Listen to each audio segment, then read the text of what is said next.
بسم الله الرحمن الرحيم. الحمد لله رب العالمين، والصلاة والسلام على رسوله سيدنا ونبينا محمد وعلى آله وأصحابه أجمعين.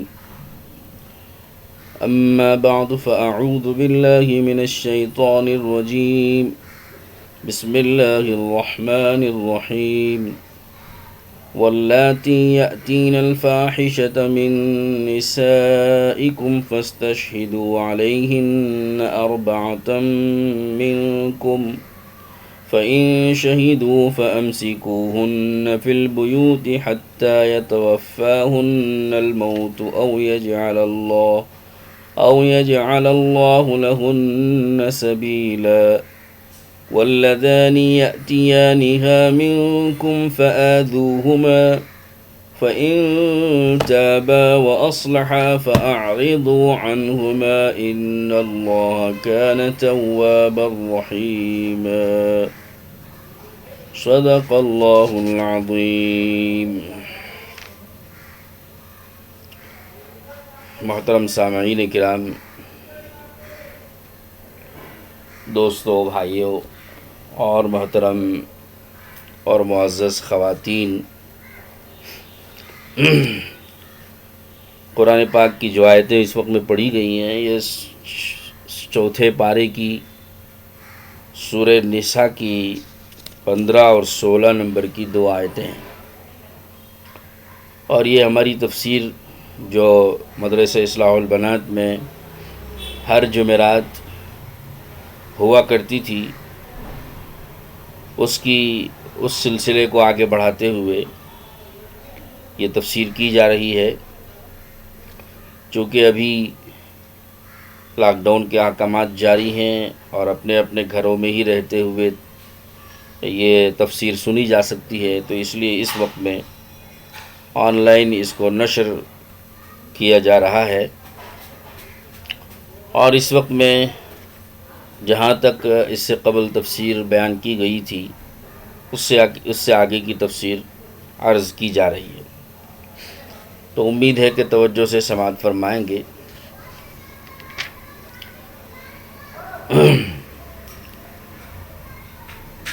تو اس میں سب سے پہلی آیت واللاتی یاتین الفاحشۃ من نسائکم،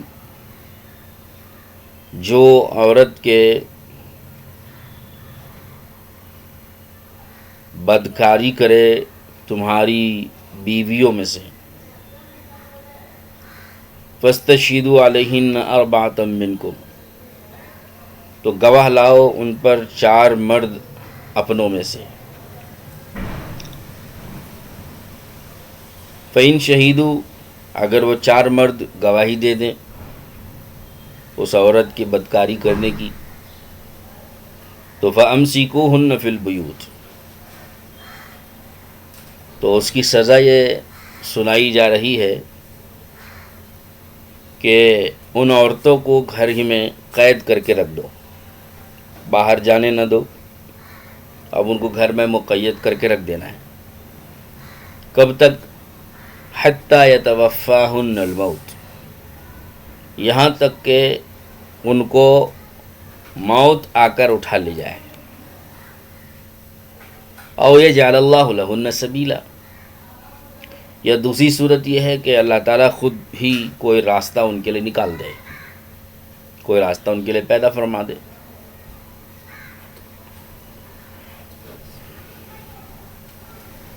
تو یہ آیت عورتوں کی جانب سے بدکاری اور فحش سرزد ہونے کی سزا کے سلسلے میں آئی ہے، لیکن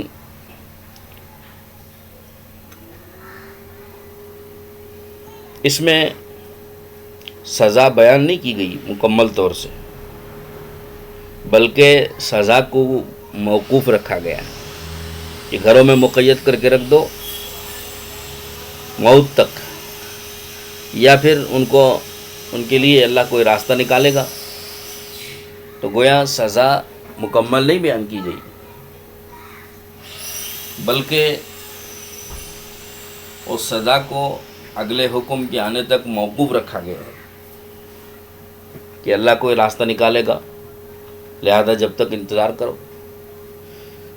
تو گئے سزا کو موقوف رکھا گیا. چنانچہ بعد میں اس کی سزا نازل ہو چکی اور سزا بتا دی گئی. ہم انشاءاللہ اس کی تفسیر بیان کرتے ہوئے آپ کو سنائیں گے. دوسری آیت وَاللَّذَانِ يَأْتِيَانِهَا مِنْكُمْ، کہ جو دو مرد تم میں سے، خطاب مردوں سے ہے، تو تم میں سے جو مرد کے یہی حرکت کریں، یعنی یہی بدکاری اور فحش اور بے حیائی کا کام کریں، جو تم میں سے دو مرد. یہاں دو مرد مراد نہیں ہے، لیکن جو لفظ ہے میں اس کا ترجمہ کر رہا ہوں، پھر تفسیر میں تفصیل آپ کو بتاؤں. تم میں سے جو دو شخص یہ حرکت کریں، یہ فحش اور بدکاری کا کام کریں، تو پھر فآذوہما، ان کو بھی سزا دو، ان کو تکلیف دو، ایذا پہنچاؤ. یہ نہیں تفصیل بتائی گئی کہ کیا تکلیف دینا ہے، کیا ایذا پہنچانا ہے، کیا سزا دینا ہے، یہ بھی یہاں بھی تفصیل نہیں بتائی گئی. تو بس کہا گیا کہ ایذا پہنچاؤ اور تکلیف دو. فَإِن تَابَا، بس اس کے بعد اگر وہ توبہ کر لیتے ہیں، وہ اصلحہ اور اپنا حال درست کر لیتے ہیں، تو فَأَعْرِضُوا عَنْهُمَا، تو ان دونوں سے تھوڑا اعراض کر لو، یعنی درگزر کر دو. اب ان کو بار بار اب تان تشنی اور آڑ دلانا اب مت کرو، یعنی زبان سے ان کو شرم مت دلا، اب چھوڑ دو. ان اللہ کان تواب الرحیمہ، بے شک اللہ تعالیٰ توبہ قبول کرنے والے ہیں، بڑے مہربان بھی ہیں، بڑی توبہ قبول کرنے والے اور بڑے مہربان ہیں.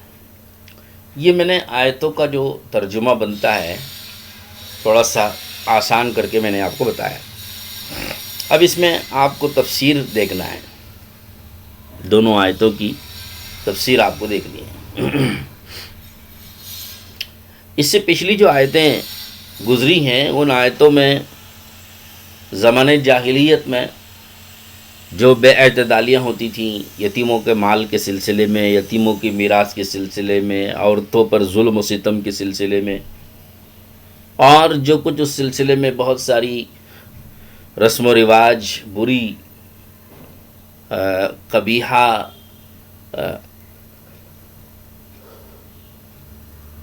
بہت ہی بری قسم کی رسم و رواج جو رائج تھیں، ان کی اصلاح کے سلسلے میں اللہ نے پچھلی آیتوں میں بیان فرمایا تھا، اس کی اصلاح کی تھی.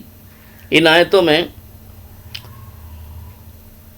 وہ کچھ اور معاملات جو عورتوں سے یا مردوں سے سرزد ہوتے ہیں ان کی اصلاح، خاص طور پر عورتوں سے سرزد ہونے والے بعض معاملات کی اصلاح، کہ کسی عورت سے اگر کوئی قصور سرزد ہو جائے اور کہ شرعاً اس قصور پر تعدیب کی اجازت ہو، سزا دینے کی اجازت ہو، تو اس کی تعدیب اور سزا کیسے ہوگی، اور اس کی اصلاح اور تعدیب کا کیا طریقہ ہوگا. اللہ تعالیٰ نے اس کو اگلی آیتوں میں 2-3 رکوع کے اندر اس کو بیان فرمایا ہے. چنانچہ ملاحظہ فرمائیے کہ سب سے پہلے اللہ پاک نے کیا فرمایا؟ فرمایا کہ واللاتی یاتین الفاحشۃ من نسائکم، کہ وہ عورتیں، واللاتی، اللاتی جو ہے یہ جمع مؤنث کا صیغہ ہے، اس میں موصول ہے اور جمع مؤنث کے لیے آتا ہے. تو وہ عورتیں واللاتی یاتین، لاتی ہیں، کرتی ہیں، الفاحشۃ، برا کام، فحش کام، بے حیائی کا کام. اس سے مراد یہاں پر زنا ہے، کیونکہ سب سے بڑی فاحشہ اور فحش اور بے حیائی کا سب سے بڑا بے حیائی کا کام تو زنا اور بدکاری ہے. من نسائکم، تمہاری عورتوں میں سے. یہ مردوں سے خطاب ہے اور مردوں سے کہا جا رہا ہے کہ تمہاری عورتوں میں سے، مراد تمہاری بیویوں میں سے، تمہاری بیویوں میں سے جو کوئی بیویاں یہ فحش کام اگر کریں، یعنی زنا اور بدکاری کریں، منہ کالا کریں، تو اب ان کو کیا کرنا چاہیے؟ ظاہر ہے کہ اس کا مقدمہ اسلامی حکومت اگر ہوتی ہے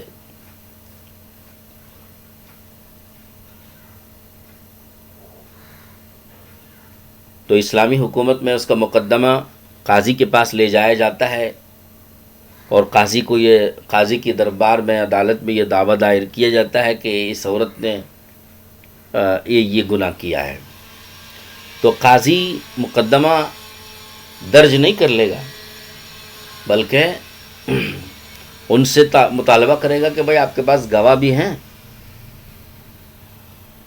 گواہ ہیں تو پھر مقدمہ درج کرو، مقدمہ چلے گا۔ اور اگر اس کے باوجود بھی مقدمہ درج کرتے ہیں تو پھر اس کے بعد کا معاملہ الگ ہوگا، تو خود لینے کے دینے پڑ جائیں گے۔ اگر گواہ نہیں ہے، مقدمہ پھر بھی درج کرتے ہیں، اور اگر گناہ ثابت نہیں کر پاتے ہیں تو پھر لینے کے دینے پڑ جاتے ہیں۔ تو غرض معاملے کو اسلامی شریعت کی عدالت میں لے جایا جاتا ہے۔ اب ہمارے پاس تو اللہ تعالیٰ معاف فرمائے، ہمارے گناہوں کی نحوست ہے کہ ہمیں اسلامی حکومت حاصل نہیں ہے۔ جہاں پر اسلامی حکومتیں ہیں اور اسلامی نظام قائم ہے تو وہاں پر اسلامی سزائیں اور شرعی سزائیں بھی نافذ ہیں، چل رہی ہیں۔ لیکن اس وقت میں ہمارا ملک ہندوستان میں تو اسلامی حکومت نہیں ہے، اور اس کے نہ ہونے کی وجہ سے اب شرعی عدالت میں یہ مقدمہ لے جانے کی بھی صورت نہیں ہے۔ ہمارے پاس دارالقضاء موجود ہے، جو شرعی کورٹ ہے، دارالقضاء ہے، وہاں مقدمات لے جایا جاتا ہے۔ مقدمہ طلاق کے، خلا کے، میاں بیوی کے آپس کی جھگڑوں اور لڑائیوں کے مقدمات لے جاتے ہیں دارالقضاء میں۔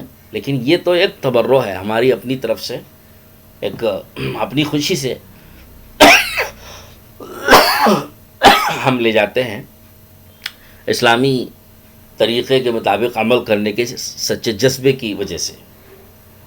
ورنہ ہمارے قانون میں ایسا کوئی حکم نہیں ہے کہ آپ یہاں لے جاؤ۔ وہ تو اپنی عدالت میں بلاتے ہیں، اور جب ان کی عدالت میں جاتے ہیں تو پھر ان کے فیصلے تو ضروری نہیں کہ کوئی شرعی طریقے پر فیصلے ہوں، وہ تو اپنی طریقے پر فیصلہ کریں گے، اور وہاں سزائیں نافذ تو ہوں گی نہیں۔ جو شرعی سزائیں ہیں وہ بھی تو نافذ نہیں کریں گے وہ لوگ، تو لہذا فیصلے تو شرعی طریقے پر نہیں ہوتے ہیں۔ اب جو دارالقضاء ہمارے پاس ہیں، ان دارالقضاؤں میں اگر مقدمہ ہم لے جاتے بھی ہیں اپنی خوشی سے، تو دارالقضاء کو یہ پاور نہیں ہے، پولیس کا پاور، حکومت کا پاور اور قانونی پاور ایسا نہیں ہے کہ وہ سزا آپ کو نافذ کر سکیں، تو وہ سزا تو نافذ نہیں کریں گے۔ پھر کیا کریں گے؟ تو گویا یہ شرعی سزا یہاں نافذ ہو نہیں سکتی ہے۔ تو یہ اسلامی حکومت کے نہ ہونے کی نحوست ہے کہ بدکاری ہوتی ہے لیکن شرعی سزائیں نہیں دی جا سکتی، فحش ہوتی ہے، زناکاریاں ہوتی ہیں، لیکن مقدمات اگر یہاں کی ملک کے تحت چلنے والے کورٹوں میں لے جاتے ہیں تو وہاں وہ شرعی سزا نہیں دیں گے، شریعت کے مطابق وہ فیصلے نہیں کریں گے۔ اور اگر ہماری شرعی کورٹوں میں، شرعی دارالقضاء میں اگر یہ مقدمہ لے جاتے ہیں تو ان لوگوں کو پاور حاصل نہیں ہے، تو وہ کیسے وہ تو فیصلے کریں گے شرعی، لیکن جو حد جاری کرنے کے اور شرعی سزا جاری کرنے کے جو فیصلے ہیں ان فیصلوں کے نافذ کر کے شرعی سزا دینے کا ان کو اختیار نہیں ہے، اس لیے کہ پاور حاصل نہیں ہے۔ تو لہذا ایک شریعت کے حکم پر عمل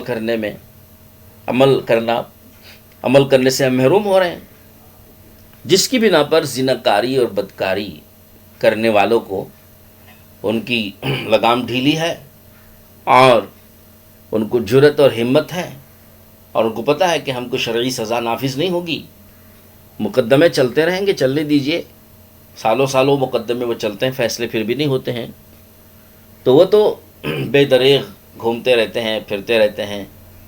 تو لہذا ایسی صورتحال میں زنا اور بدکاریاں رکنے کے بجائے عام ہوتی رہتی ہیں، اس لیے کہ کوئی روک ٹوک نہیں ہے. اب مسلمان بحیثیت مسلمان ہونے کی کیا کرے؟ مسلمان کو اللہ کا خوف ہوتا ہے، اللہ کا ڈر ہوتا ہے، اللہ کے ہاں اسے جواب دینا ہوتا ہے. تو وہ اگر یہ چاہتا ہے کہ بھائی یہ بدکاریاں اور یہ بے حیائیاں اور اس کا سلسلہ بند ہونا چاہیے، تو پھر تو کچھ تو کرنا پڑے گا. تو کیا کرنا پڑے گا، کیا ہے، اس کو انشاءاللہ آئندہ بیان کریں گے. بہرحال اب مجھے یہاں قرآن پاک کی آیت پاک میں جو کچھ اللہ رب العزت نے شرعی سزا بیان کیا اور شرعی طریقہ اس کا بیان کیا ہے، مجھے وہی آپ کو اس وقت میں پیش کرنا ہے. پھر بعد میں ہم شرعی سزا نافذ کرنے میں جب رکاوٹ ہے تو اس کا حل کیا ہے، میں وہ بعد میں آپ کو پیش کروں. تو شرعی سزا ہے. سزا میں نے عرض کیا آپ کو کہ اس آیت میں زنا اور بدکاری کرنے والے مرد اور عورت کے لیے کوئی سزا اللہ نے اس آیت میں بیان نہیں کی. اس کے لیے الگ سے حکم نازل ہوا ہے، وہ بعد میں نازل ہوا تھا، میں آپ کو آئندہ سنا رہا ہوں انشاءاللہ. لیکن وہ شرعی سزا نافذ کرنے سے پہلے کیا، وہ شرعی سزا نازل ہونے سے پہلے شرعی سزا کیا ہے وہ تو آپ کو پتہ ہے، میں بعد میں کیا سناؤں. آپ کو پتہ ہے کہ شرعی سزا یہ ہے کہ بھائی سنگسار کر دیا جائے، پتھر مار مار کے ان کو قتل کر دیا جائے، اور ان کے اوپر دوسرا یہ کہ کوڑے برسائے جائیں. شادی شدہ مرد اور عورت ہیں تو اس کا حکم یہ ہے کہ بھائی ان کو پتھر مار مار کے سنگسار کر کے قتل کر دیا جائے. اور اگر غیر شادی شدہ ہیں، شادی ابھی نہیں ہوئی ہے، ایسے لوگ یہ حرکت کرتے ہیں، بدکاری اور زناکاری کا فعل کرتے ہیں، تو پھر ان کے لیے یہ سزا ہے کہ ان کو کوڑے برسائے جائیں گے. 80 کوڑوں کی مقدار ہے تو کوڑے برسائے جاتے ہیں، ان کو قتل نہیں کیا جاتا. تو یہ سزا ہے جو بعد میں اللہ نے آیتیں نازل کر کے یہ سزا سنائی ہے. لیکن یہ سزا نازل ہونے سے قبل حکم کیا تھا؟ 2 حکم تھے. ایک تو یہ کہ ان کو گھروں میں مقید کر کے باندھ کے رکھ دو جب تک کہ ان کو موت نہ آ جائے، موت تک انہیں گھر سے باہر جانے نہ دو. دوسرا حکم یہ ہے کہ انتظار کرو کہ اللہ کوئی راستہ نکالے. یہ اللہ نے بیان کیا تھا. چنانچہ اسی پر عمل ہوتا رہا. پھر بعد میں اللہ نے راستہ نکال دیا اور شرعی سزا نازل فرما دی. تو یہ جو حکم تھا یہ حکم منسوخ ہو گیا کہ اب ان کو گھروں میں مقید کر کے موت تک کے لیے بند کر کے رکھ دینا یا مزید انتظار کرنا اللہ کا حکم آنے تک. یہ دونوں حکم منسوخ ہو گئے. اب حکم آ گیا اللہ کا. وہ حکم یہی ہے کہ شادی شدہ ہیں تو ان کو سنگسار کر دو، غیر شادی شدہ ہیں تو ان کو جو ہے کوڑے برساؤ ان کے اوپر. تو یہ حکم بعد میں نازل کیا گیا. تو یہ حکم نازل ہونے تک یہ حکم تھا. لیکن جو بھی حکم تھا، چاہے وہ بعد میں سنگسار کرنے اور کوڑے برسانے والا حکم ہو یا اب کا جو موجود اس آیت میں بتایا گیا جو حکم ہے کہ گھروں میں مقید کر کے رکھ دینا اور انتظار کرنا اگلے حکم تک، یہ دونوں باتیں یہ اس صورت میں ہیں، یہ تو دونوں سزائیں تھیں، تو یہ اس صورت میں ہیں جب کہ یہ گناہ اور جرم عورتوں کا ثابت ہو جائے. یہ جن کے بارے میں مقدمہ دائر کیا گیا ہے کہ یہ فلاں عورت نے یہ بدکاری کی ہے، ان کے بارے میں یہ جرم ثابت ہو جائے تب یہ سزا ہے. اب جرم ثابت ہونے کے لیے اللہ پاک نے جو شرط لگائی ہے وہ شرط یہ ہے کہ مردوں میں سے مکلف مسلمان عاقل یعنی عقل والے ہوں، بالغ اور آزاد مردوں میں سے 4 ہونا چاہیے. 4 جو گواہی دیں گے عینی شہادت، آنکھوں سے دیکھنے کی شہادت دیں گے. یہ فرمایا اللہ نے فَاسْتَشْهِدُوا عَلَيْهِنَّ أَرْبَعَةً مِّنْكُمْ کہ تم ان عورتوں پر تم میں سے 4 گواہ لے لو.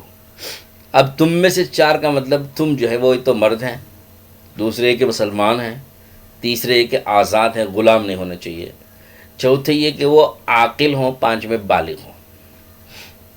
لہٰذا عورتوں کو اگر بطور گواہ پیش کریں گے تو اس میں ایک عورت کی بھی کوئی گواہی قبول نہیں ہے، عورتوں کی گواہی اس میں رد ہے، عورتوں کی گواہی کا کوئی اعتبار یہاں پر نہیں، صفر ہے بالکل، کہ کسی عورت سے زنا ہونے کی شہادت دینے کے لیے عورت کو بطور گواہ پیش کیا گیا تو عورت کی گواہی بالکل ناقابل قبول ہے یہاں پہ، پہلا نمبر، قرآن کی آیت سے کہہ رہا ہوں میں، اپنی طرف سے نہیں۔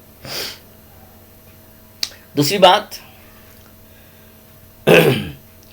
وہ بالغ ہونا چاہیے، لہذا نابالغ بچے کی گواہی قبول نہیں ہے، کوئی نابالغ بچہ گواہی دے اس بارے کی، اس کی اس قبول نہیں ہے، رد ہے، وہ ریجیکٹڈ۔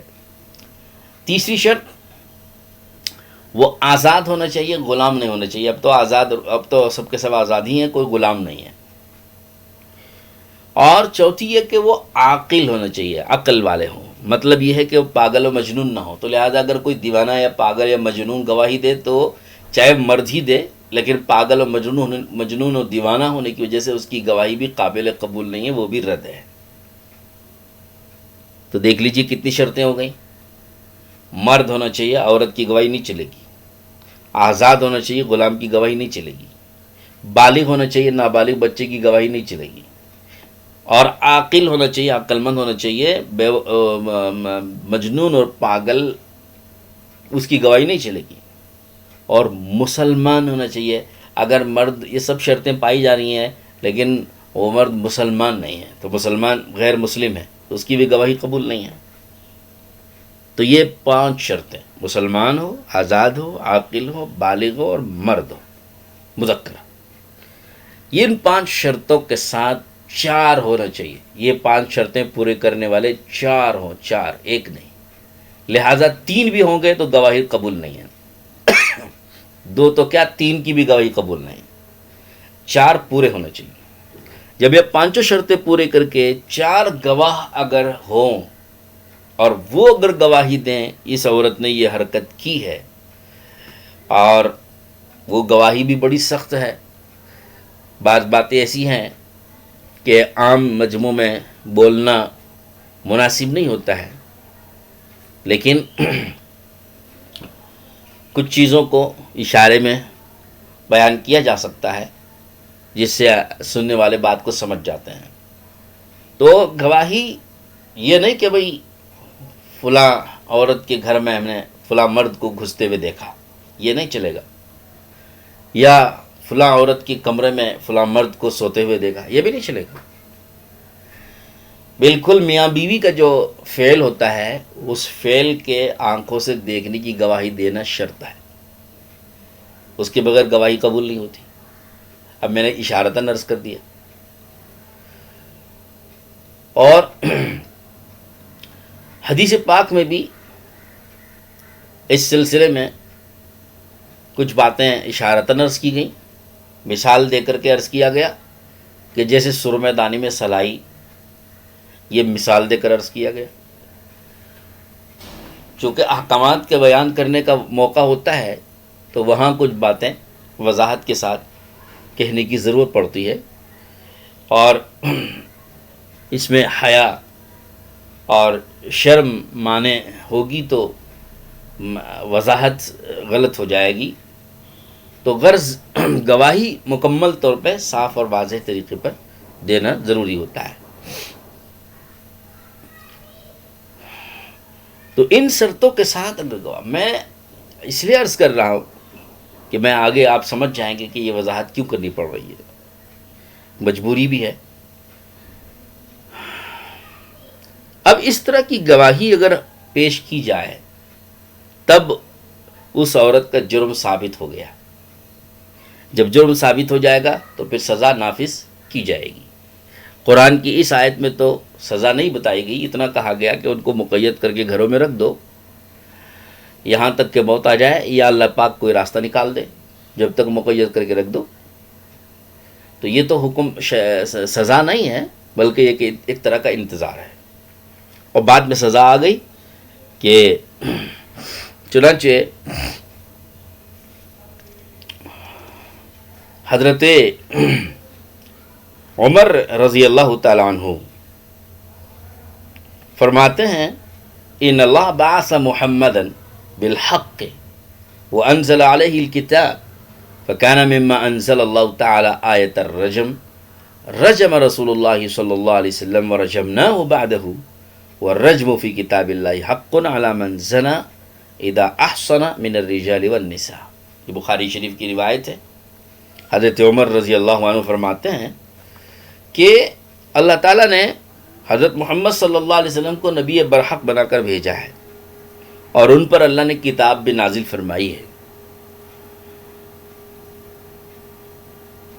جو کچھ وحی اللہ تعالیٰ نے نازل فرمائی اس وحی کے اندر اللہ نے رجم والی آیت بھی اتاری. رجم والی آیت یعنی پتھر مار مار کے ہلاک کر دینے کی سزا والی آیت بھی اللہ نے اتاری آسمان سے.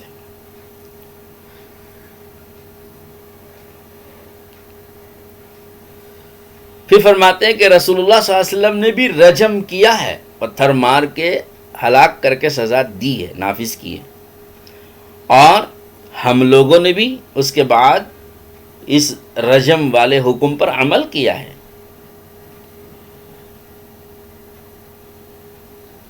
اور یہ رجم کا حکم ثابت ہے اس شخص کے لیے جو زنا کی حرکت کرے اور وہ شادی شدہ ہو, خواہ وہ مرد ہو کہ عورت ہو.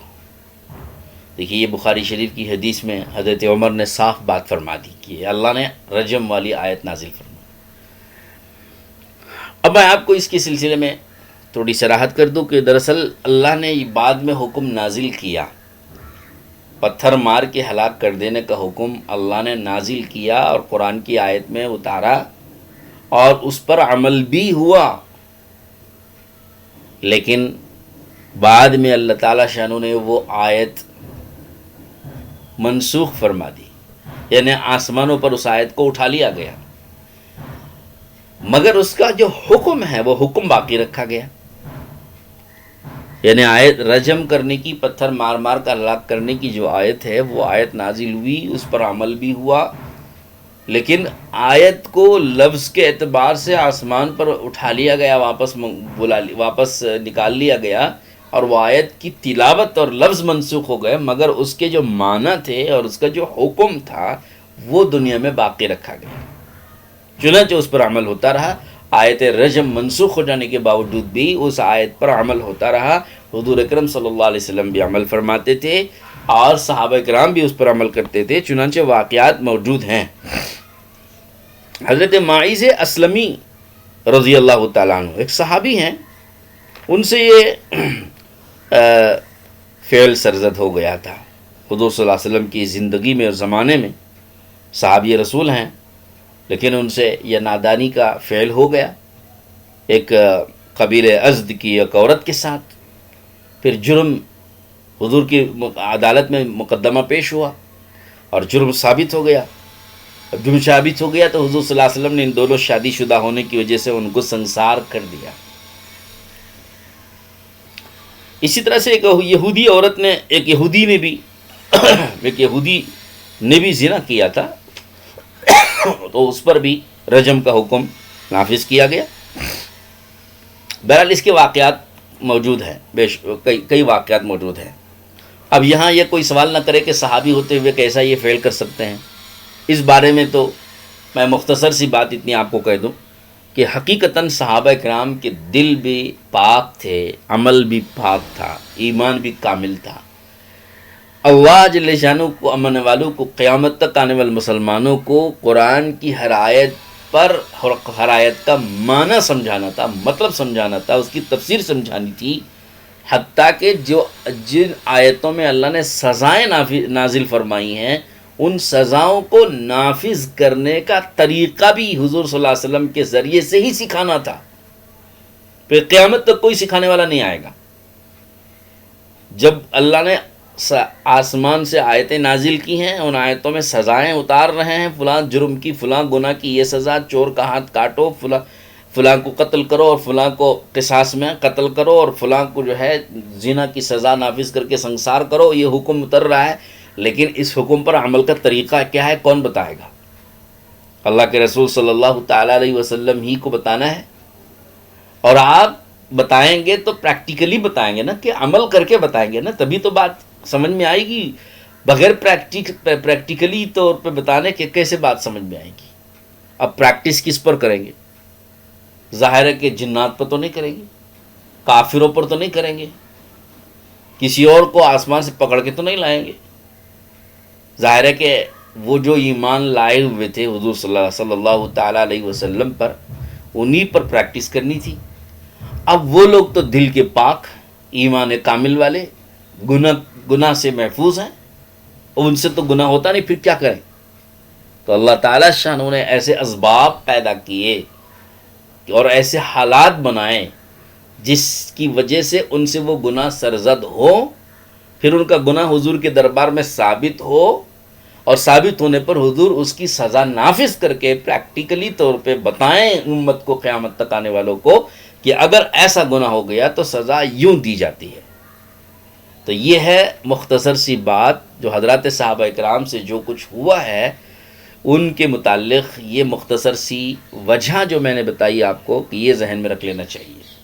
تو لہذا اب صحابہ کے بارے میں ذہن صاف رکھ لیں کہ صحابہ ہوتے ہوئے کیوں ایسے گناہ کیے، کہ نہیں، وہ تو اللہ نے کرائے، اور اس لیے کرائے تاکہ ہم لوگوں کو دین سکھائیں، ہم لوگوں کو سمجھائیں کہ قرآن کی آیتوں پر عمل کس طرح کیا جاتا ہے۔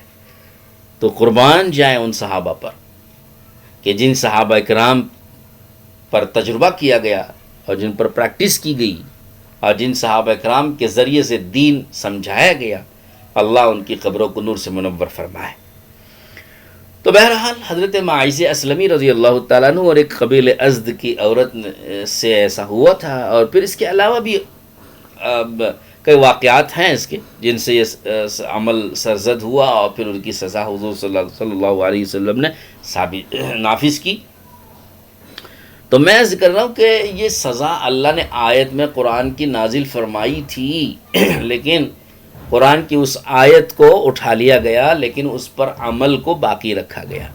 اور ایسا قرآن مجید میں ہوتا ہے، ناسخ اور منسوخ کی کئی طریقے ہیں، ان میں ایک طریقہ یہ بھی ہے کہ آیت منسوخ ہو گئی مگر آیت کا معنی اور مفہوم باقی ہے، اس پر عمل باقی ہے۔ اور کبھی آیت نازل ہی نہیں ہوئی ہے لیکن اس کا حکم نازل ہو گیا۔ تو ایسے بہت سے بعض دفعہ تلاوت باقی ہے، آیت باقی ہے، تلاوت باقی ہے، مگر اس کا جو حکم ہے وہ حکم منسوخ ہو گیا، اس پر عمل باقی نہیں ہے۔ جیسے ابھی میں جو آیت اس ہماری آج کی اس تفسیر میں جو آیت گزر رہی کہ اللہ نے فرمایا کہ اس کی سزا یہ ہے کہ ان کو گھروں میں مقید کر کے رکھ دو موت تک، یا اللہ کوئی راستہ پیدا کر دے اس وقت تک مقید کر کے رکھ دو۔ اب یہ آیت باقی ہے لیکن اس پر عمل کی اب حکم نہیں ہے۔ کیوں؟ کہ یہ تو ایک انتظار کی حد تک کی سزا تھی، آیت رجم اترنے تک کی۔ جب آیت رجم اتر گئی تو یہ منسوخ ہو گئی اور آیت رجم پر عمل واجب ہو گیا۔ تو دیکھیے اس کی تلاوت ختم ہے لیکن تلاوت باقی ہے لیکن حکم اس کا ختم ہو گیا، اور آیت رجم کی تلاوت ختم ہو گئی لیکن حکم باقی رکھا گیا۔ تو اس طرح قرآن کی آیتوں کو سمجھنا ضروری ہے۔ بہت سے لوگ خود سے قرآن پاک سمجھنے کی جو کوشش کرتے ہیں اس میں یہ غلطیاں کھا جاتے ہیں، غلطیاں کر جاتے ہیں، ان کو پتہ نہیں چلتا ہے کہ کس آیت پاک کا حکم باقی ہے اور کس آیت پاک کے حکم پر عمل کرنے کے لیے دوسری آیت پاک سے اسے سمجھنا پڑتا ہے۔ یہ بہت سی چیزیں معلوم نہیں رہتی ہیں۔ بہرحال یہ اللہ پاک نے اس آیت کے ذریعے سے یہ حکم نازل فرمایا۔ اب یہاں پر ایک دو بات عرض کرنی ہے مجھے، وہ یہ ہے کہ اتنی سخت شرط ایک عورت کا گناہ ثابت کرنے کے لیے اللہ نے کیوں لگائی؟ 5 شرطیں، وہ 5 شرطوں کے ساتھ جو ہے گناہ گواہی دینی چاہیے۔ یہ ایسی سخت شرطیں کیوں لگائی؟ علماء نے، اللہ جزائے خیر دے ان کو، اس کی وجوہات بیان کی ہیں کہ دیکھیے ایک عورت کی آبرو کا مسئلہ ہے۔ ایک عورت کی آبرو بہت بڑی چیز ہوتی ہے۔ خواہ مخواہ کسی عورت پہ شک و شبہ کی بنیاد پر الزامات لگانا، تہمتیں لگانا اور اس کی عصمت اور عفت اور اس کی آبرو کو داغدار کر دینا کتنا برا ہے، معاشرے میں اس کا کتنا نقصان ہوتا ہے۔ معاشرے میں ایک عورت کا دامن اگر داغدار ہو جائے تو اس عورت کا جینا دوبھر ہو جاتا ہے، اس کی زندگی اجیرن بن جاتی ہے اور اس کی ناک کٹ جاتی ہے، وہ اپنے خاندان میں رہنے کو عار اور ننگ اور عار محسوس کرتی ہے، تو اس کی آبرو بہت بڑی چیز ہے۔ اس سے پیدا ہونے والی نسل بھی شک کے دائرے میں آ جاتی ہے، اور پھر وہ جو نسل ہے اس نسل پر بھی لوگ تان تشنی کرنے لگتے ہیں، بڑے مسائل ہیں۔ تو اس لیے اللہ رب العزت نے ایک عورت کی آبرو کو بچانے کے لیے، ایک عورت کی عصمت کو محفوظ رکھنے کے لیے اور ایک عورت کی عزت کا خیال رکھتے ہوئے اللہ تعالیٰ نے 5 شرطیں، ایسی کڑی شرطیں لگائیں تاکہ کوئی مرد ہو یا کوئی خاندان ہو، کوئی قبیلہ ہو، کوئی گھرانہ ہو، کوئی کنبہ ہو، کسی عورت پر زنا اور بدکاری کی تہمت لگانے کو 10 بار سوچ لے، پہلے لگانے کی ہمت و جرت نہ کرے۔ کیوں کہ اگر کسی عورت پر یہ الزام لگایا جاتا ہے نا تو ثابت کرنا پڑے گا شرعی عدالت میں، اور ان 5 شرطوں کے ساتھ، ساری شرائط کے ساتھ 4 گواہوں کے ذریعے اس کو ثابت کرنا پڑے گا، اور اگر ثابت نہ کر سکے تو پھر آگے کا حکم یہ بھی سن لیجیے کہ اگر کسی نے مقدمہ دائر کر دیا قاضی کی عدالت میں جا کر کسی عورت کے خلاف میں کہ اس نے زنا اور بدکاری کی ہے، اور وہاں وہ گواہ طلب کیے کہ لیکن وہ اس نے گواہوں کے ذریعے سے گناہ کو ثابت نہیں کیا، تو کیا ہوگا؟ یہ ثابت ہو جائے گا کہ الزام لگانے والے جھوٹے ہیں، گواہی دینے والے بھی جھوٹے ہیں۔ تو جب ان کا جھوٹ ہونا ثابت ہو جائے گا تو قاضی الٹا ان کے اوپر سزا نافذ کرے گا، اور تہمت لگانے کی سزا 80 کوڑے ان کے اوپر برسائے جائیں گے۔ جنہوں نے تہمت لگائی، جو مقدمہ لے کے گئے اور گناہ ثابت نہ کر سکے، ان کے اوپر الٹا کوڑے برسائے جائیں گے کہ انہوں نے جھوٹی تہمت لگائی، جھوٹا الزام لگایا، ان کے اوپر سزا نافذ ہوگی۔ تو جب یہ شرعی اعتبار سے اتنی سخت بات ہے تو گویا ایک عورت کی آبرو کو بچانے کے لیے، اس کی عزت اور عصمت کی حفاظت کرنے کے لیے اللہ رب العزت نے کڑی شرطیں لگا کے لوگوں کو پابند کیا تاکہ ہر کوئی ایسی جرت نہ کر سکے، الزام تراشی کر کے عورت کو دامن کو داغدار کرنے کی ہمت نہ کر سکے۔ اس کی خاطر اللہ نے اتنی کڑی شرطیں لگائی ہیں، کیونکہ ان کو ڈر رہے گا کہ اگر ہم نے گناہ کا الزام لگایا، مقدمہ دائر کر دیا، زبان سے بھی کہہ دیا تو یہ ثابت کرنا مشکل ہو جائے گا، اور اگر پھر بھی ہم نے کہہ دیا تو پھر الٹا ہم کو لینے کے دینے پڑ جائیں گے، یعنی سزا نافذ کروانے کے بجائے الٹا سزا کھا لینا پڑے گا، سزا کا مستحق بننا پڑے گا۔ تو لہذا وہ الزام لگاتے ہوئے 10 بار سوچیں گے۔ اس لیے جب ایسی بات ہو جائے گی تو عورت کی آبرو اور عصمت محفوظ رہے گی، ہر کوئی ان کے اوپر زبان کھولنے یا انگلی اٹھانے کی جرت و ہمت نہیں کرے گا۔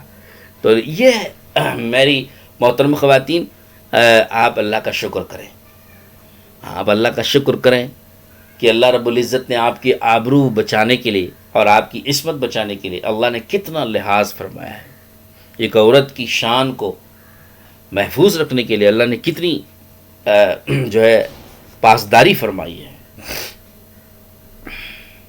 ورنہ ہر گھر عورت کے اوپر شکوک شبہات کی وجہ سے الزامات کا ایک لمبا جو ہے ایک تانتا لگ جائے گا ہر گھر کی طرف سے، اور آپس کی تھوڑی بہت چپکلش ہو گئی، تھوڑی بہت سسرالی رشتہ داروں میں آپس میں کچھ اختلاف ہو گیا تو الزامات لگانے کا سلسلہ لمبا ہو جاتا ہے، کبھی ساس کی طرف سے، کبھی سسر کی طرف سے، کبھی ننند کی طرف سے، کبھی نندائی کی طرف سے، کبھی دیور کی طرف سے، کبھی دیورانی کی طرف سے، اور پھر اب اور آگے دیکھتے چلے جائیے کس کس کی طرف سے یہ سلسلہ دراز ہو جاتا ہے۔ تو شریعت نے پابندی لگائی کہ اگر کچھ بولنا ہے کسی کے خلاف تو دیکھو بولنا آسان نہیں ہے، بولنے کے بعد اس کو ثابت بھی کرنا پڑے گا۔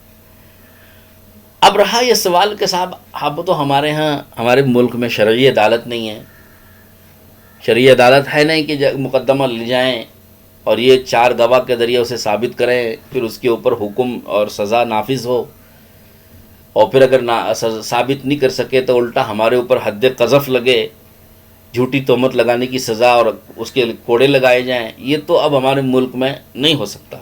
تو یہاں تو دروازہ کھلا ہوا ہے، تو یہاں تو ہر کوئی کہنے میں آزاد ہے، تو یہاں تو کوئی سزا کا دروازہ ہے نہیں، تو یہاں پابندی نہیں ہے، تو یہاں کہاں سے آبرو محفوظ رہے گی؟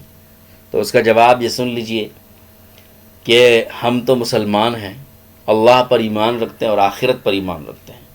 دنیا میں اگر یہ عدالت نہیں قائم ہے اور قائم نہ ہونے کی وجہ سے ایسی سزاؤں کا موقع نہیں مل رہا ہے جس کی وجہ سے ہم اپنے آپ کو یہاں دنیا میں آزاد سمجھ رہے ہیں، اور آزاد سمجھ کر کے یہ سلسلہ دوسروں پر تہمت لگانے کا یا زنا اور بدکاریاں کرتے رہنے کا اگر دروازہ کھول لیتے ہیں، تو دنیا میں اگر یہ عدالت نہیں قائم ہے تو کیا ہوا؟ اللہ کے ہاں آخرت میں تو یہ عدالت لگے گی، اللہ کے ہاں تو یہ عدالت لگے گی، اور اللہ کے ہاں اس کے گناہ کا جرم ثابت ہو جائے گا، اور وہاں ہم مردوں کو گواہی دینے کی ضرورت نہیں ہے، وہاں تو اللہ کے ہاں گواہیاں بے شمار ہیں، زمین گواہ، آسمان گواہ، در و دیوار گواہ، شجر حجر گواہ، خود ہمارے انسان کے اعضاء گواہ، یہ خود گواہی دیں، فرشتے گواہ، اعمال نامے میں لکھا ہوا ہے، ریکارڈ کیا ہوا ہے، سب کچھ گواہ موجود۔ تو ہم کو اس کا تو ڈر کرنا چاہیے، اس کا خوف تو کرنا چاہیے کہ آخرت میں اللہ کی عدالت میں تو گناہ ثابت ہو جائے گا۔ بہت سے لوگ شرعی عدالت بھی اگر قائم ہو، شرعی سزائیں بھی قائم ہو، تو جری ہو جاتے ہیں کہ چلو 4 گواہ کہاں سے لائیں گے، وہ تو نہیں لائیں گے، تو لہذا ہمارا گناہ تو ثابت نہیں ہو پائے گا، کچھ بھی کر لو، تو لہذا آزاد ہے۔ کہ آزاد نہ سمجھے، میں نے اس پر بھی عرض کیا کہ ان کو یہ سمجھنا چاہیے کہ دنیا میں اگر وہ گواہوں کے ذریعے ان کا گناہ ثابت نہ کر سکے تو کیا ہوا؟ اللہ کے ہاں تو ثابت ہو جائے گا۔ ان کے پاس گواہ پورے نہیں تھے، 2 ہی گواہ تھے، 3 تھے، 4 نہیں تھے، اس کی وجہ سے قاضی کی عدالت میں گناہ ثابت نہیں ہوا، تو کیا ہوا؟ اللہ کے ہاں تو بہت ساری گواہیاں ہیں، وہاں کی عدالت میں گناہ ثابت ہو جائے گا، پھر ہم کیا کریں گے؟ اور وہاں سزائیں نافذ ہوں گی۔ دنیا کی سزا اگر معاف نہ ہو سکے تو آخرت کی سزا سے تو بچ نہیں سکتے۔ اس کے لیے ہمارے لیے توبہ کا دروازہ کھلا ہوا ہے، اللہ نے ہمارے لیے توبہ کا دروازہ رکھا ہے کہ اگر خدا نخواستہ ایسی کوئی غلطی ہوئی ہے کسی سے، تو وہ یہ نہ سمجھے کہ یہاں تو کوئی سزاؤں کا راستہ نہیں ہے، سزاؤں کی جگہ نہیں ہے، اور سزاؤں کا موقع نہیں ہے، اور کوئی ہم کو یہاں سزا نہیں دے سکتا، کوئی ہم کو پکڑ نہیں سکتا، یہ سوچ کر کے یہاں کوئی جری نہ ہونا چاہیے، بلکہ آخرت میں اللہ کے یہاں سزا ہونے کے امکانات موجود ہیں، وہاں اللہ سزا دے سکتے ہیں۔ لہٰذا ہمارے لیے ایک ہی راستہ ہے کہ وہاں کی سزا اگر معاف کروانا چاہتے ہیں تو پھر ہمارے لیے توبہ ہے کہ توبہ کریں، استغفار کریں، اللہ تعالیٰ کی حضور معافی مانگیں، سچے دل سے توبہ کریں کہ ہم سے یہ غلطی ہوئی اور ہم معافی چاہتے ہیں، اور آئندہ ہرگز نہیں کریں گے، اس کے قریب بھی نہیں جائیں گے، اور اس کا ارادہ بھی نہیں کریں گے، اور اگر یہ ہو گیا ہے تو دل سے اس میں نفرت پیدا ہو جائے، دل میں کراہیت پیدا ہو جائے، نفرت پیدا ہو جائے، ندامت ہو جائے، اس پر افسوس ہو جائے، اور فی الحال اس کو جاری نہ رکھیں، بالکل دور ہو جانا چاہیے، علیحدہ ہو جانا چاہیے، سلسلہ جاری نہیں رہنا چاہیے، اور آئندہ نہ کرنے کا پکا ارادہ اور عزم، یہ توبہ کی شرطیں ہیں۔ اگر اس طرح توبہ کر کے اللہ کے حضور میں پیش کر دیا جائے گا، اللہ آخرت کی سزا بھی معاف فرما دیں گے، دنیا میں سزا سے بچ گئے، دنیا میں بے عزتی سے بھی بچ گئے، اور آخرت کی سزا سے بھی بچ گئے، توبہ کرنے کی وجہ سے، معافی مانگ لینے کی وجہ سے آخرت کی سزا سے بھی بچ گئے۔ تو اس لیے ہمارے لیے اللہ تعالیٰ شانہ نے موت سے پہلے توبہ کا دروازہ کھلا رکھا ہے۔ بے حیائی، دیکھیے ایک بات اور عرض کر دوں آگے بڑھنے سے پہلے، کیونکہ آگے مجھے مضمون آیتوں کے اعتبار سے آگے بڑھنا ہے مجھے، لیکن آگے بڑھنے سے پہلے ایک بات ضرور پوری کر دوں کہ یہ بدکاری اور زناکاری یہ آخری گناہ ہے بے حیائی کا، ہاں یہ بے حیائی کی آخری حد ہے، یہ بے حیائی کی آخری حد ہے، لیکن اس کی جو ابتدائی حد ہے، بے حیائی کا جو ابتدائی دروازہ ہے، ہم کو ابتدائی دروازے ہی پر روک لگا دینا چاہیے۔ اگر ہم چاہتے ہیں کہ اس آخری حد سے اپنے آپ کو بچائیں، اپنے بچوں کو بچائیں، اپنی عورتوں کو بچائیں، اپنے مردوں کو بچائیں، یہ اگر ہم چاہتے ہیں تو بے حیائی کی جو ابتدائی کنارہ ہے، بے حیائی کی جو ابتدا ہے، وہیں پر روک لگانی چاہیے، جب ہی بند ہوتا ہے۔ اور اگر ابتدا میں بے حیائیوں پر توجہ نہیں دی گئی، اس کو ہلکا لیا گیا، سیریس نہیں لیا گیا، اور اس میں ہم نے پہلو تہی، غفلت، کوتاہی، سستی، لاپرواہی برتی، تو یہ کیا ہوگا؟ یہ بے حیائیاں بڑھتی رہے گی۔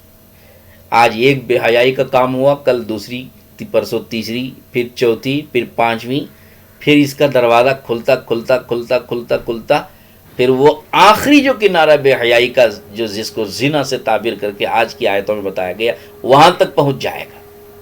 اس لیے اللہ جل شانہ نے قرآن پاک میں ہم کو تربیت دینے کے لیے طریقہ بتایا کہ اگر تربیت چاہتے ہو بے حیائی سے روکنے کی، تو اس کا طریقہ یہ ہے کہ وَلَا تَقْرَبُوا الزِّنَا، کہ زنا اور بدکاری اور اس بڑی بے حیائی کے قریب بھی مت جانا۔ قریب یعنی اس تک لے جانے والا کوئی بھی بے حیائی کا عمل بھی نہ کرنا۔ تو لہذا بے حیائی کی جہاں سے ابتدا ہوتی ہے، وہی وہ قریب ہے، بدکاری کے اور زناکاری کے قریب لے جانے والا عمل ہے یہ بے حیائی کی ابتدا، بے حیائی کا دروازہ، یہ سبب بنتا ہے۔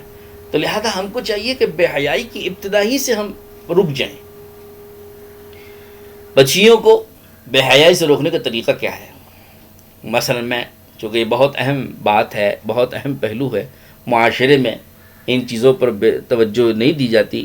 مجھے اس وقت میں اللہ پاک دل میں بات ڈال رہے ہیں، قرآن و حدیث کی روشنی میں جو بات اللہ پاک اس وقت میں کہلوا رہے ہیں، تو موقع میں کہہ دوں، اللہ کی توفیق سے ہو سکتا ہے کسی کو فائدہ ہو جائے۔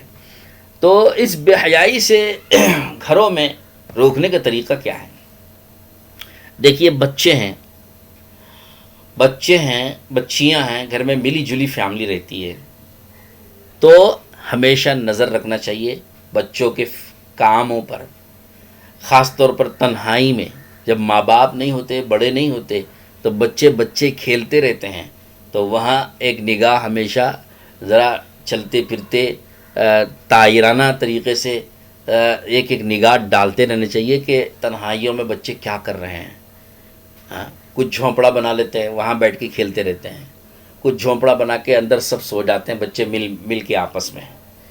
تو ہم کو وہاں پر جھانک کے تھوڑا بہت نظر کرتے رہنا چاہیے کہ کیا کر رہے ہیں۔ مذاق میں بچوں کے ساتھ دل لگی کرتے کرتے دیکھ لینا چاہیے کہ کیا کر رہے ہیں، ورنہ یہ جو بچے تنہائیوں میں وقت گزارتے ہیں، اسی میں شیطان گھستا ہے، وہیں پر شیطان انگلی کرتا ہے، اور اسی سے کچھ نہ کچھ ایسی حرکتیں سیکھ لیتے ہیں ایک دوسرے سے، اور ایک دوسرے کے ساتھ ایسی حرکتیں کر بیٹھتے ہیں جو ابتدا بنتی ہے، اور وہ چل کے آگے چلتے بڑی حرکت کا ذریعہ بنتی ہے۔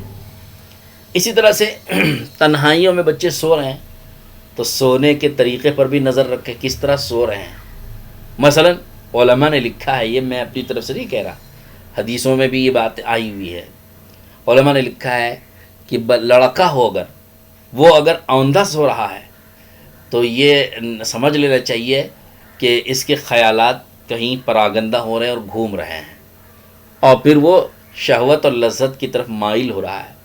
بالخصوص جو لڑکے 11 سال سے 19 سال کی عمر کے درمیان ہوتے ہیں، 11 سے تھوڑا سا بعد، 10 سال سے بعد کے لڑکے، 12-13 سال سے لے کے 19 سال تک کے جو لڑکے ہیں، لڑکیاں ہیں، یہ بہت چوکنا رہنے کی عمر ہوتی ہے۔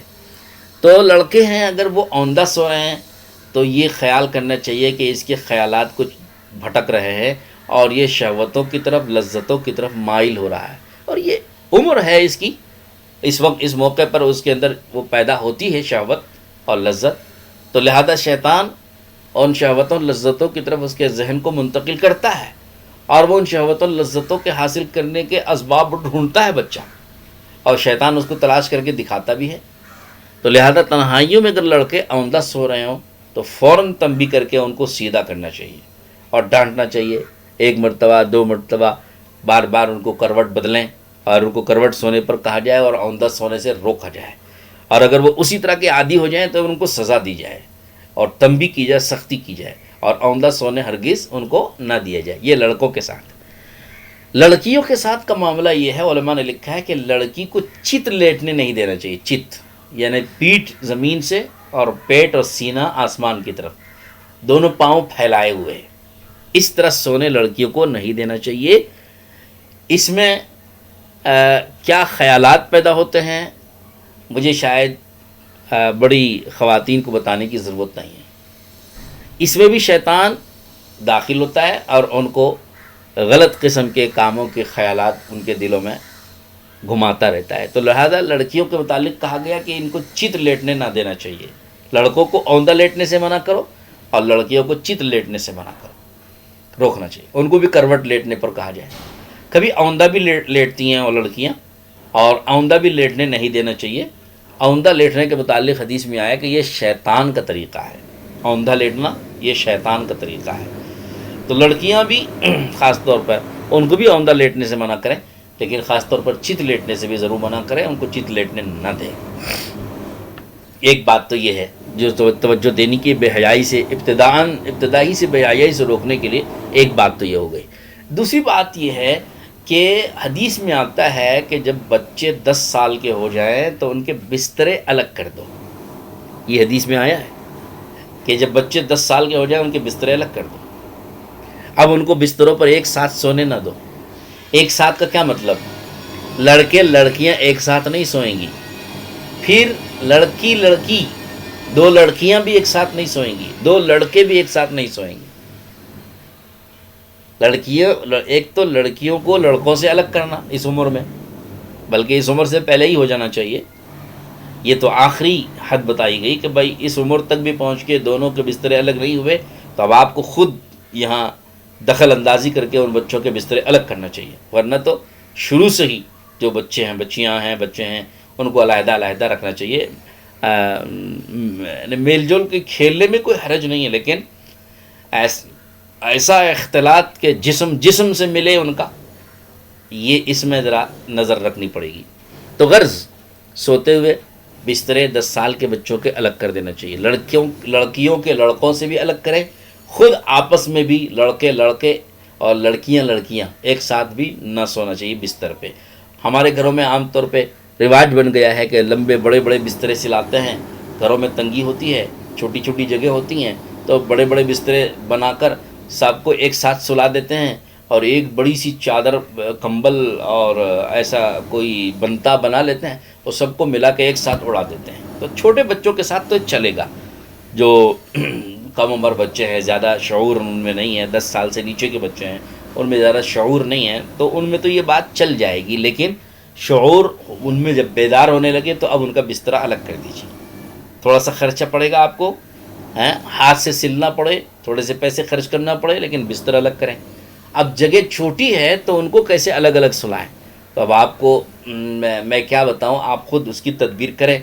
دیوار کے کناروں پر ایک کو ادھر منہ کر کے سلایا، دوسرے کو ادھر منہ کر کے سلایا، تیسرے کو آڑا سلا دیا، چوتھے کو ادھر آڑا سلا دیا۔ کسی طرح بھی آپ ایسے انداز سے سلائیں کہ ان کے جسم ایک دوسرے سے لگنے اور ملنے نہ پائیں، کوئی بھی طریقہ اس کا اختیار کیا جائے۔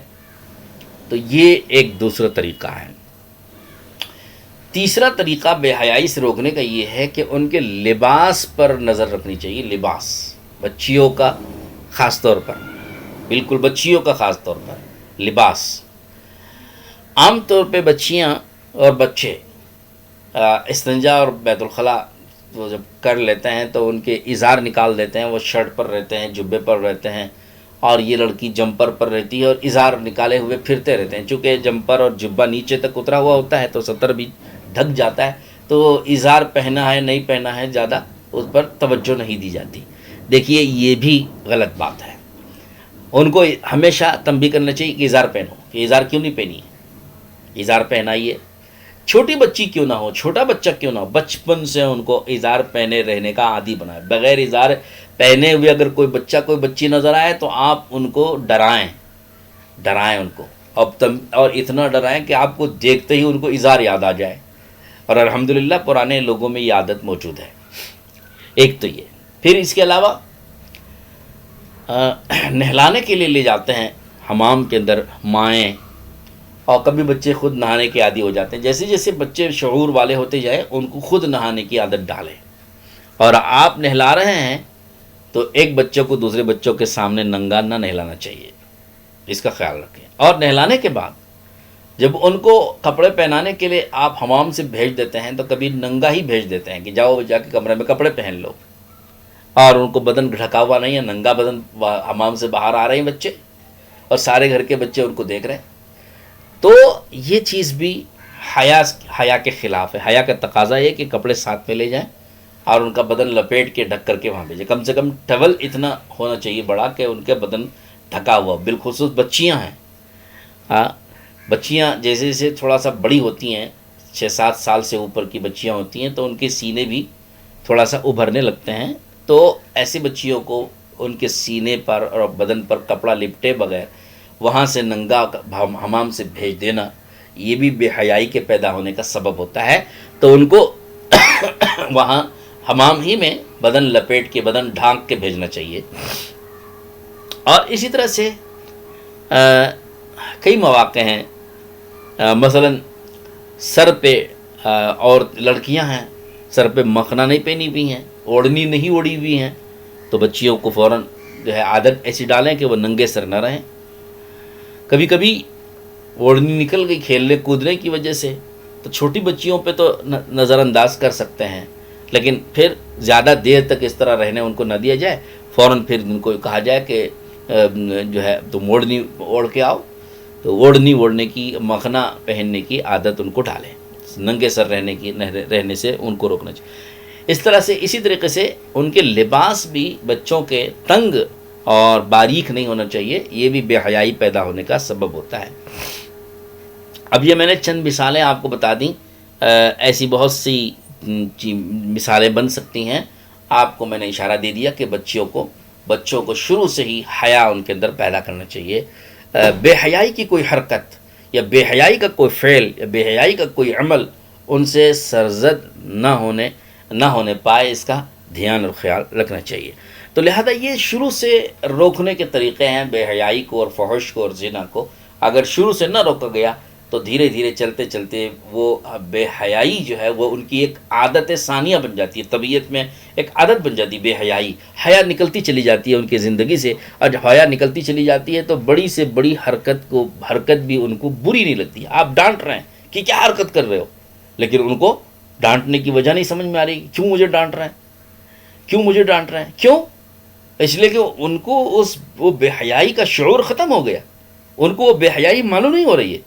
بے حیائی میں بڑی حرکت انہوں نے، بڑی غلطی، بڑا گناہ انہوں نے کر دیا، مگر شروع سے چونکہ ان کو سکھایا نہیں گیا تھا حیا اور بے حیائی کیا ہوتی ہے، تو لہذا ایک بڑا غلط کام کر کے بھی آپ کے ڈانٹنے پر بھی ان کو تنبیہ نہیں ہو رہی ہے، اور آپ کے ڈانٹنے کی کوئی وجہ ان کو نہیں سمجھ میں آ رہی ہے، اور آپ ڈانٹتے چلے جا رہے ہیں بلا وجہ.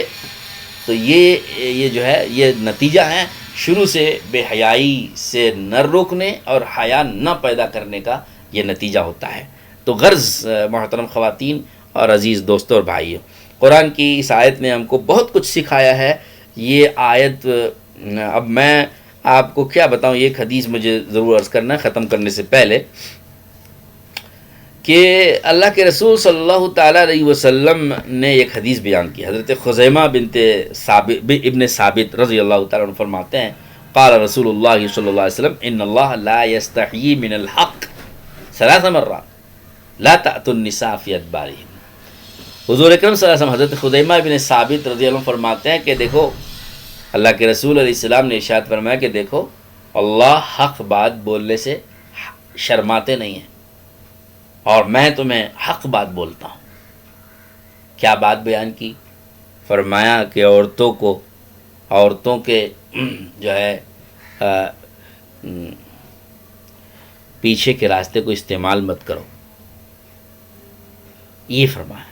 دیکھیے، ہم کو ذرا سننے اور بولنے میں شرم محسوس ہو رہی ہے، لیکن مسئلہ شرعی مسئلہ ہے، لوگ اس کو نہیں جانتے، اور اس کو اگر کہا بھی جاتا ہے تو لوگوں کو تھوڑی شرم بھی آتی ہے، لیکن اللہ کے رسول علیہ السلام کی اس حدیث کو بیان کر کے مجھے آپ کو سمجھانا پڑ رہا ہے کہ دیکھیے مسائل شرعیہ بیان کرنے میں اس میں بہت ضروری ہوتی ہے کہ وضاحت کریں۔ بہرحال یہ میں نے اشارتاً عرض کر دیا، باقی اس میں بڑی تفصیلات ہیں، ان تفصیلات میں جانے کا موقع نہیں ہے۔ بس اس حدیث سے مجھے اتنا بتانا تھا کہ ایسی باریک باریک باتیں بیان کرنے کی ضرورت اس لیے پیش آتی ہے کیونکہ اللہ تعالیٰ نے، اللہ کے رسول صلی اللہ علیہ وسلم نے خود ہی فرمایا کہ اللہ حق بات کہنے سے نہیں شرماتے ہیں، لہذا میں بھی حق بات کہنے سے نہیں شرما رہا ہوں، یہ فعل اور یہ حرکت مت کرو۔ اللہ رب العزت نے ایک راستہ دیا ہے، میاں اور بیوی کو اپنی خواہش کے پورا کرنے کا ایک راستہ دیا ہے، بس اس ایک راستے سے ہی فائدہ اٹھانا چاہیے، دوسرا راستہ استعمال کرنا حرام ہے، جائز نہیں ہے۔ یہ اللہ کے رسول علیہ السلام کی اس وضاحت سے معلوم ہو گیا کہ اگر وہ دوسرا راستہ استعمال کرتا ہے یہ بے حیائی ہے، اور اس پر بڑی سخت وعیدیں بھی ہیں، آئندہ موقع ہوگا تو بیان کریں گے۔ اب میں اسی پر اکتفا کر رہا ہوں، بس اتنا عرض کرنا تھا کہ بے حیائی سے بچانے کی تدبیریں ہر حال میں ہم کو کرنا پڑے گا، اور اگر بے حیائی سے بچنے کی شروع سے ہم نے کوشش نہیں کی تو پھر یہ بے حیائیاں اتنی عام ہو جاتی ہیں کہ پھر زنا اور بدکاری کے بڑی بڑی برائیوں کے دروازے کھل جاتے ہیں۔ اللہ جل شانہ من والو ہم سب کو ان پر عمل کرنے کی توفیق دے اور اس کا لحاظ کرنے کی توفیق دے، جو شریعت نے جو بتائیں واضح باتیں اور کھول کھول کر بتائی ہیں اس کو ہمیں سمجھنے کی، سمجھانے کی آپس میں توفیق عطا فرمائیں۔ اور قرآن پاک کی ایک آیت کی اس وقت میں ہم نے تشریح بیان کی، دوسری آیت کی تشریح باقی ہے، آئندہ اس کو عرض کیا جائے گا، اللہ توفیق عطا کرے۔ میری گزارش ہے کہ یہ جو کچھ ہماری تفسیر کی کلپ ہے آپ مجمع عام میں سارے گھر والے بیٹھ کے سننے کے بجائے عورتیں اور مرد جو بڑے ہیں وہ اس کو بطور خاص سنیں، اور بچوں کے سامنے اس کو سننا سنانا نہ کریں۔ یہ چونکہ ایک نازک مسئلے پر گفتگو ہو رہی ہے تو آپ اکیلے میں سن لیں، بڑے لوگ جو ہیں مرد ہوں یا عورتیں ہوں، شادی شدہ ہوں یا غیر شادی شدہ، اکیلے میں سن لیں، لیکن بچوں کے سامنے اس کو نہ ڈالیں اور نہ سنائیں۔ اللہ تعالیٰ سب کو سمجھنے کی توفیق نصیب فرمائے۔ وآخر دعوانا الحمد للہ رب العالمین۔ السلام علیکم ورحمۃ اللہ وبرکاتہ۔